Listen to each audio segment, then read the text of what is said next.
Hi, welcome back to another TerranScapes video. Today I'd like to give you an introduction and an overview of a product I received from the Hot Wire Foam Factory for review purposes. The Hot Wire Foam Factory sent me their Deluxe 3D Scroll table, which is really their flagship product, and based on my first impressions, is really a fantastic tool for the hot wire foam enthusiasts. The basic general concept for the table is that the 3D Scroll table has a large base plate to hold your cutting pieces. The base plate has a 24-inch diameter.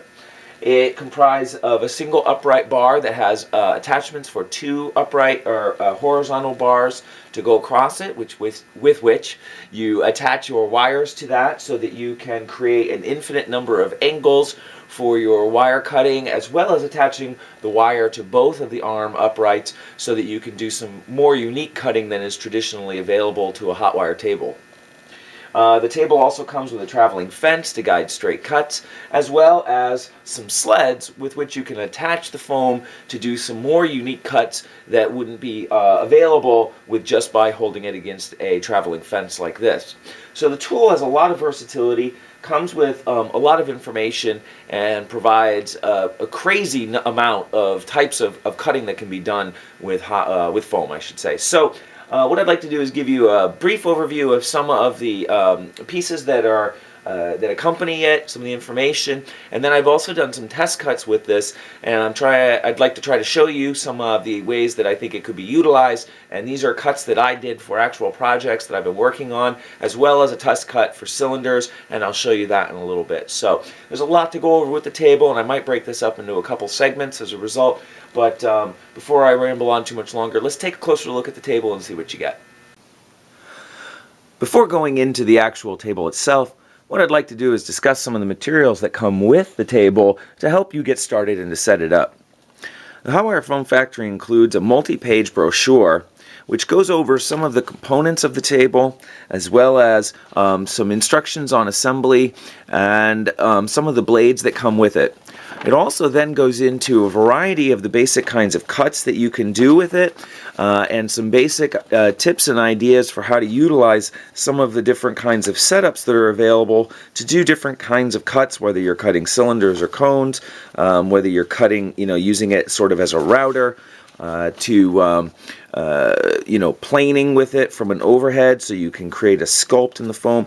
Really gives you a nice basic overview of all of the different ways that you can utilize the table. But with a tool like this, I felt like it would be better to see some of these cuts in action so that you could get a better sense of how they're actually done. And thankfully, the Hot Wire Foam Factory has included a video that comes with the table to show you all of the steps that are in the actual pamphlet, but in actual use, real time. And I found this to be the most helpful in getting started with the table, as this table really does a lot more than you may have ever tried to attempt by cutting foam. And so really seeing some of those basic steps up front in person is infinitely helpful for getting started and exploring, sort of expanding your own mind as to the kinds of possibilities the table can do. The video runs about, oh gosh, I'm not sure, I think about 20 minutes or so. And they also included their sort of all-in-one video.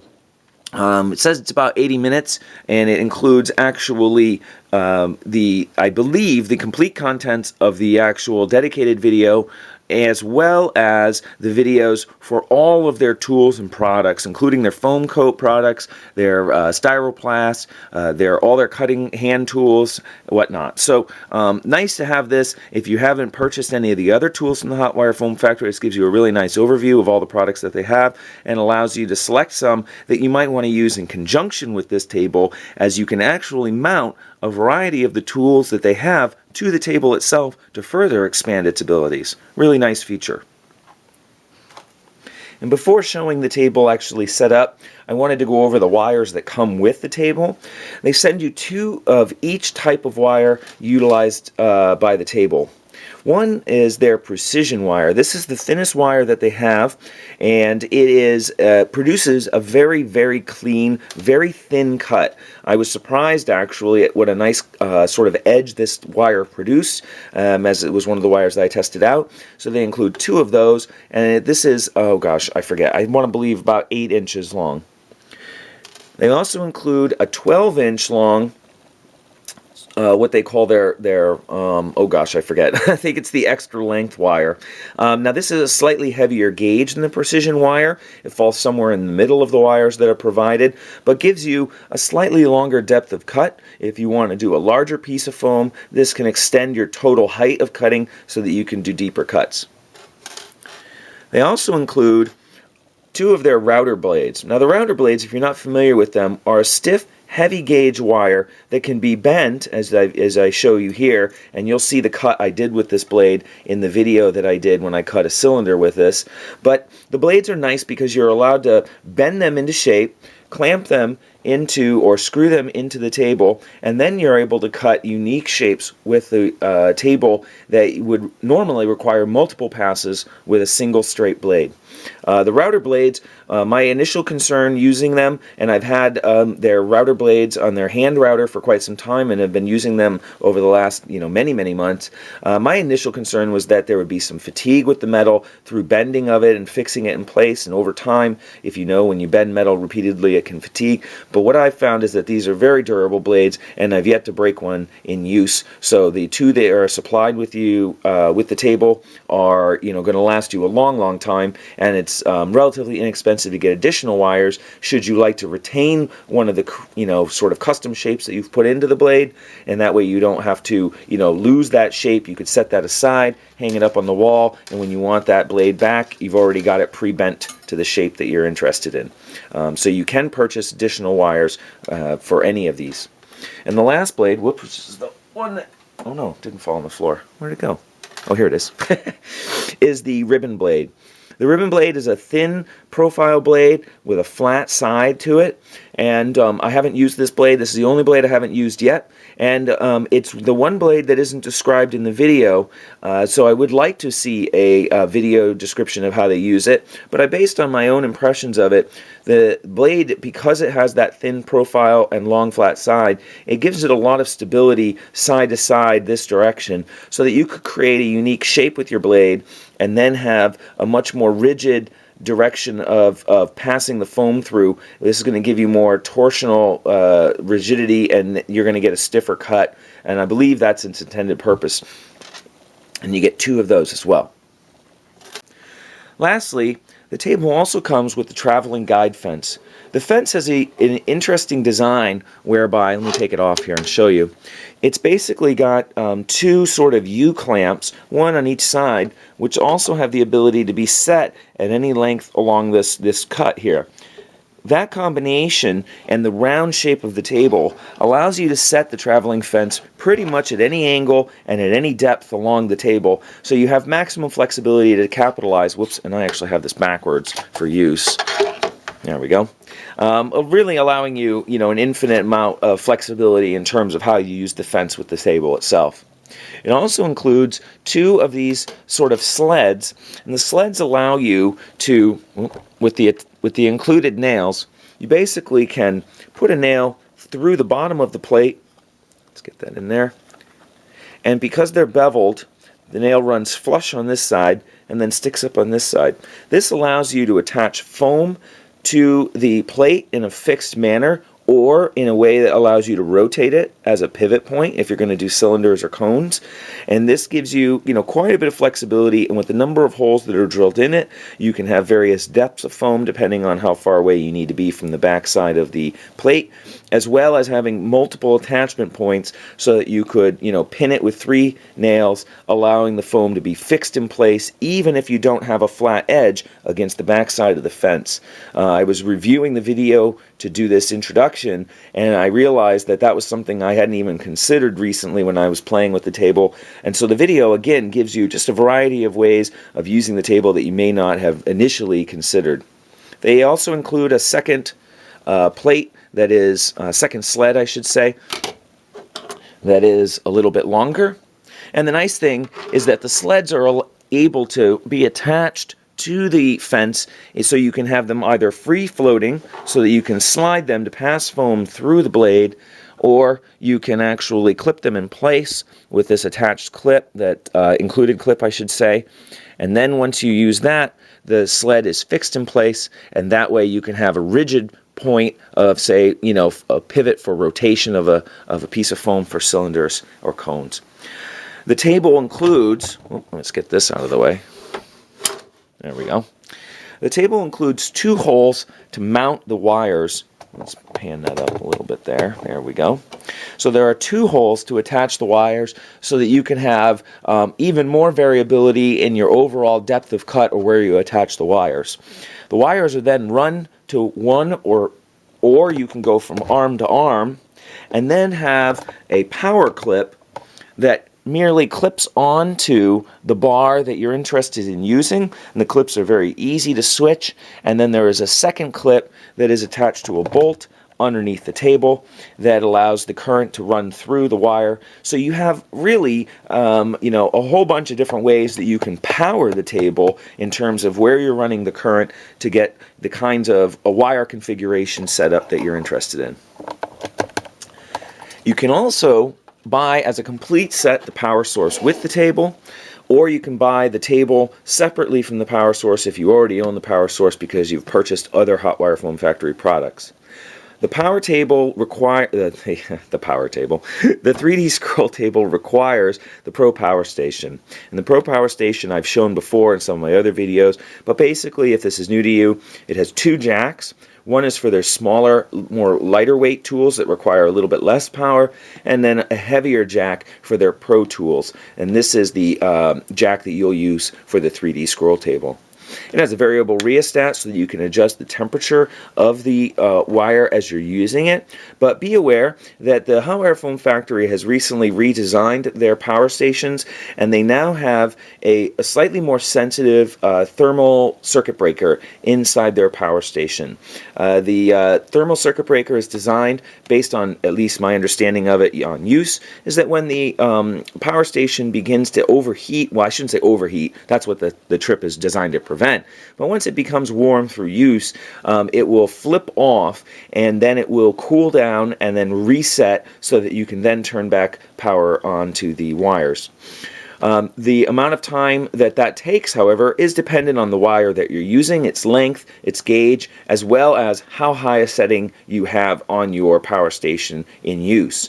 I've found that I can crank it all the way up and get maybe 5 or 10 minutes of cutting, depending on the tool I'm using, and then sometimes that will trip the box. So what I've found is that then sometimes what I do is, after I've learned which tool uses more power and will set that trip off, I can then turn this down a little bit and get prolonged use out of the tool without worry that I'm going to set the thermal switch. So it's a kind of a thing that, once you use it a few times, it becomes very intuitive and it's not overly complicated. And it's a nice safety feature, as I've had other power tools, hot wire tools, that then sometimes I've wondered, is it possible that I might damage the tool by leaving it on, as some of these can get quite warm over time. And it's nice that the Hot Wire Foam Factory has put in a little safety feature in this to make sure that there aren't any problems with your tools down the road with prolonged use.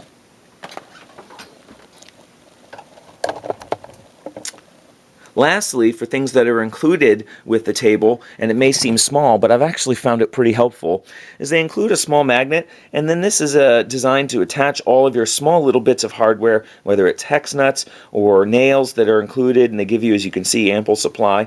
And my initial thought when I received this was, oh God, I'm going to lose this. Where's this going to go that I'm going to remember where it is? And then in the video they say, oh, just throw it on the base of the arm, and it'll keep all of your pieces right close at hand, and you're not going to lose them. Didn't occur to me, so I was glad that they mentioned that, and that's where it's been living since I've gotten the table in the shop. The underside of the table, if I can give you a look here. Oops, I'm dropping stuff. The underside of the table shows that it has 2 raised feet, which have a slightly narrower footprint than the table itself. That allows you to overhang edges of the table over your work surface, which actually expands its functionality. I'll show you that in a second. And it includes two of these connectors whereby you attach the wire to the base of the work plate here, and then there is a clip that clips to either of these connections, depending on which one you're utilizing, to then send the current through the wire. The bolts here are threaded and can receive a hex nut, allowing you to firmly fix the wire to the bolt, which is important if you're using the router wire, especially because the router wire can't have tension if you've got a crazy shape bent into it. You can't pull it tight to hold it in place, so that allows you to screw a couple of hex nuts on there and firmly fix it into the foundation of the table. Installing wires on the table really is very, very simple. Whoops. Let's put it actually on the table.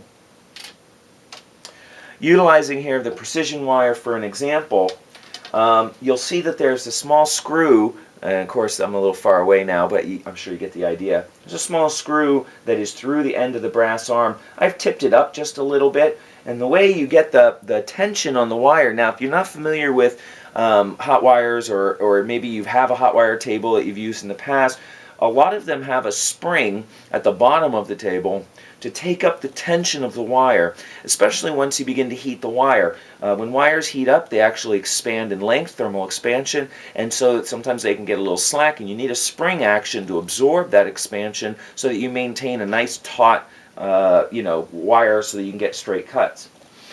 Basically, with the hot wire tool, with the 3D scroll table, this is a lot to go over. Hope you're following me. You slip this into the hole where you want to attach your power onto the bolt below, one of the two. Once you have it fixed there, holding it up, you adjust the bar to be a couple inches, well I shouldn't say a couple, an inch and a half, perhaps 2 inches above the wire, and then you bend the arm down and then attach the wire to that bolt. The arm itself acts as the spring and has the flexibility to adjust the tension of the wire to your desired tautness. They actually mention in the video, which I thought was very, very helpful, that if you want additional tension in the wire at the bottom, you can utilize the second arm as a sort of stopgap whereby, let's see if I can do that real quick, you get a sense here. You can use the second arm as a way of adding extra tension to the wire by wrapping it around, minus this bolt of course, and then using this one to add tension. And you can get some real tension on that wire if you want. So really neat. Again, the way the two arms work together is pretty impressive, and it just continuously expands the functionality of the table. Of course, you also have the option of unplugging the clip down below. Let's do that real quick. Plugging the clip into the second arm, and then running a wire from this to this point only. And this would allow you to do sculpting kinds of cuts out of the top of foam, to create multiple different kinds of shapes whereby you could pass foam by it and then do sort of, routing cuts up high above the foam off the surface of the table. A lot of possibilities with the two arms in combination. The last thing I just want to give you an overview here before I show the videos that I did cuts with is how to do cylinders and cones. This is one of the unique features of the table, and the one I was most interested in is I recently contracted for a large project to do a castle, and there's going to be some round towers and spires on that castle, so making a functional cylinder is going to be really important to me. I was very pleased when I did my practice cuts to find out just how easy it was, particularly because of the second arm of this the setup. You can basically, and actually, if you'll excuse me, I'll get the foam that I cut and show it to you here. So this was my very first attempt at a cylinder. So you get a sense, even with my very first try, I got a very nice cut with it. So it's not something that has a really steep learning curve to do basic shapes with. And I even decided for my very first cut that I would do a beveled cut with a router blade rather than just go for a straight cylinder. And I thought, why not? Let's go for it. So basically, with the nail in place and the traveling fence, well, this is the traveling fence, and then the sled attached to it, you place your foam on that, and then you can use this arm with this point to act as a top point to hold down the top of the cylinder, allowing you to rotate it in a really, really tight fixed way. This is a very nice feature, as you feel like you've got a lot of control when you're doing this kind of a cut without worrying about it sliding around it and creating a distorted, warping of the sides of the cylinder.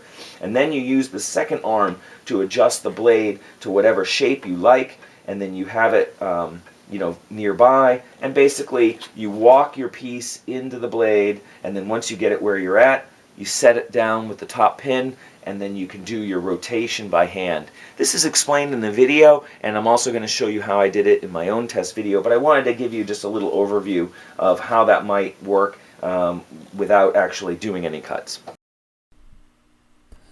So here you can see that I've set up the blade to be basically a top lathing, if you will, whereby the blade is, I'm utilizing the router blade, and I've bent it into a U shape and attached it to the two arms so that I can sculpt out the riverway for this modular board. The nice thing about this is that I have a fixed depth from the top, or I should say from the bottom of the surface of the board, and it requires a little care. As you can see, I'm taking my time with the cut because if you push too fast, you're going to distort the blade. So you really want to feed the foam at the rate that it will accept it, basically. And this is really true of any kind of hot wire cutting. Really, you typically want to feed it at the rate that the foam can, that the blade can accept the foam without moving. That's the optimum. But what's really nice about this is it gives me sort of a hands-free operation to move the board, and rather than what I've been doing in the past, which is utilizing their hand router with the sled, which is an excellent way to go, but this is just a step up from that. And rather than using the sled, and I've actually got that in another video in the past, so you can take a look at my YouTube video catalog and see me doing that cut in the past. But this allows me a way of doing it that's a little bit more refined, and I don't have to worry about the sled traveling off of the piece of foam that I'm actually cutting. In the past, I've had to use a second piece of foam to give me some extra room for the sled to travel, overhang basically the piece of foam that I'm cutting. And this way, now I've got complete control to make that cut anywhere along the modular board that I desire, right up as close to the edge as I feel comfortable doing, without concern about there being any, tipping of the blade or, with the sled coming off of the edge. So really nice way to do this kind of a cut. And here for this cut, what I'm showing is using a similar setup with the blade, but to do something slightly different. I've adjusted the depth of the blade to be slightly shallower, and then what I've done is passed it over the top of the foam to sculpt out basically the foundation for a pond. Now when I did the edge around the outside, I had a small island of foam in the middle, so what I'm doing here is just finishing that cut and sculpting out that foam. You can see that I can lift up the arms relatively easily to get it over the edge of the foam, and then lower it into the center so that I can finish that cut and do a little rotation to sculpt out that last bit of foam in the center. Doing a careful edge work around this pond is something that requires just a little bit of practice, and I probably overdoing it a couple times, I'll get a little bit of a smoother edge. But what I usually do typically in any case is I go back over with a little sandpaper and smooth that out. So no real extra work here, but something I'd like to practice and get a little bit smoother edge. Some of these kinds of cuts are going to require a little bit of practice. That's one of the things I even mentioned on the video is, have fun, take your time, and practice getting the kinds of cuts that you're interested in. But as you go through, what you're going to develop, or what you're going to notice, I should say, is that you're going to get some interesting shapes, and you're going to learn about how pushing the foam through at different kinds of angles will produce a different kind of cut depending on how you've set up the blade. So It's nothing that you're not going to enjoy because you're going to discover some things that you probably wouldn't have anticipated when you first started out the cut, and it's something you can utilize down the road to produce some interesting effects. In this clip, I've attached the sled shown with the target site, which is a separate purchase, to the bottom of the table, and the screw in the target is the screw that has a wing nut on the underside that attaches the sled to the table. Now, to the sled, what I've done is I've attached the long hot wire knife. So the hot wire knife sticks up through the hole in the table shown here and allows you to do plunge cuts, which I've done for this piece to create the sort of canyon outline. Now, normally what I have to do in previous cuts is actually pull the wire through the side and then repair that cut to make it seem seamless so that I can have an internal cut in the board. But now, with the combination of these two tools, I can do this kind of a cut much more easily and in a much more controlled manner.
And here I show the traveling fence as a guide to making long straight cuts, and I've utilized the extra length blade just to see what kind of a fine cut it can make. The idea here is to cut several pieces of foam into square shapes so that I can then assemble them to do the later cylinder cut, which is my real goal, as I really wanted to try that out for the table.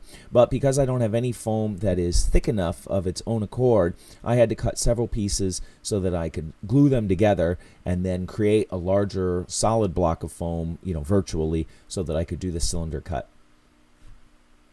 And here you can see me assuring the right angle by using a small square. And that's actually fairly simple to do, but you have to check it in, at least perpendicular to the direction of the traveling fence. And it's kind of nice to check it in all the angles, make sure you have a perfectly vertical cut. But it's pretty easy to achieve verticality because the arm has free movement in all directions. You can move it in or out or left or right to make sure that the wire is perpendicular on all angles to the work surface. And once I've finished all three of these cuts, I can assemble them and check that they're all similar in size, and you can see that they've come out very nicely. So here I plan on doing my first cylinder cut. I'm utilizing the router blade as I wanted a fluted bottom to the cylinder as a sort of a test idea for future work on spires for a castle, and if I might want to have a beveled edge at the bottom, I wanted to see how easy that might be to do. So I've glued the three blocks together, but only kept the glue in the center of the blocks so that way the glue points wouldn't interfere with the passage of the wire as I rotated the piece. And as per the instructions on the video, I'm finding the center of the blocks, and I'm going to utilize the center of the blocks to act as the pivot point both for the top attachment and the bottom attachment of the sled, which I'll attach to the traveling fence.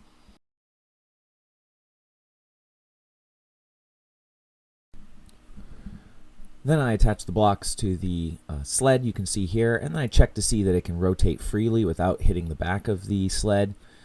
And then I began to adjust it to feed into the foam. And then I realized I made a sort of last-second decision that rather than go from the side, that I'd feed it in from the front so that I can control the depth a little bit more easily. Then I sort of fiddled a little bit with the blade to get it nice and straight, and then began to make the cut.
As a final segment, I wanted to show how I wanted to create a second cylinder using an offcut from my previous block to match up with the first cylinder's top.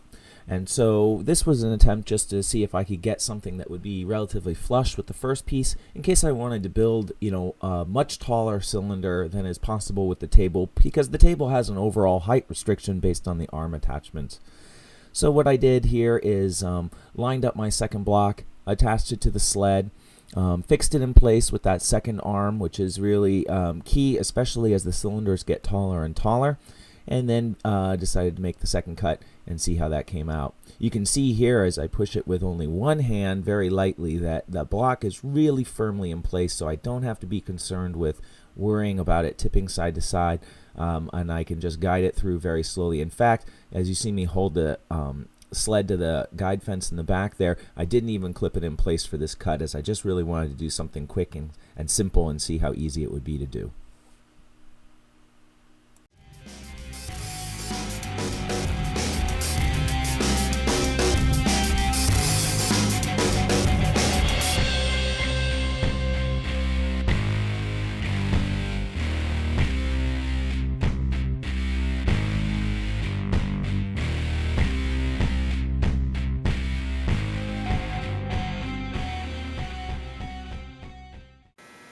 So as you can see, the table has a lot of functions and a lot of features.